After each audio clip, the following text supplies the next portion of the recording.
شرک کرنے والے کے ساتھ قربانی کرنے والوں کی قربانی کا کیا حکم ہے؟ کسی کا عقیدہ دو ٹوک شرکیہ ہو، بالکل واضح، نبی صلی اللہ علیہ وسلم کو بغیر کسی تعویل کے وہ مشکل کشا حاجت روا مانتا ہو کوئی شخص،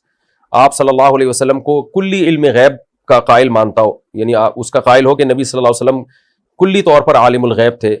ما کانا وما یکونو کا علم تھا، آپ کو کوئی چیز آپ کے علم سے مخفی نہیں تھی، تو یہ تو کلی علم غیب ہو گیا۔ یا آپ صلی اللہ علیہ وسلم کو اللہ نے اتنے اختیارات دے رکھے ہیں کہ جب چاہیں جہاں سے چاہیں نبی صلی اللہ علیہ وسلم ہماری مدد کر سکتے ہیں، یا فلاں بزرگ ہماری مدد کر سکتے ہیں، یا کوئی ختم نبوت کے عقیدے کا منکر ہے جیسے قادیانی ہے، تو ایسے کفریہ عقیدہ کسی کا واضح طور پر اگر ہوگا تو پھر اس کی قربانی کو، اس کے کا اگر آپ نے حصہ اپنے جانور میں ڈال دیا تو اس کی قربانی بھی، کسی کی بھی قربانی پھر نہیں ہوگی، سب کی قربانی غلط ہو جائے گی، ناجائز ہو جائے گی۔ اور ذبح کرنے والے کے لیے بھی ضروری ہے، خوب سمجھ لیں، قربانی کا جانور ہو یا عام جانور ہو،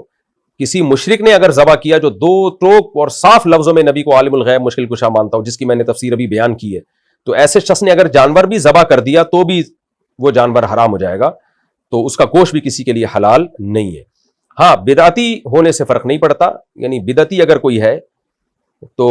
عقیدہ اس کا شرکیہ نہیں ہے، تو پھر اس کا اگر گائے میں حصہ ہے تو قربانی ہو جائے گی، اور اگر اس نے ذبح کر دیا تو بھی قربانی ہو جائے گی۔ لیکن مشرک یا ختم نبوت کا کوئی منکر ہے، یا اسلام کے کسی بنیادی عقیدے کا کوئی منکر ہے، تو اس سے اگر کسی نے ذبح کروا لیا تو بھی جانور حرام، اور اس کو قربانی کے حصے میں شریک کر لیا تو بھی قربانی برباد ہو جائے گی سب کی۔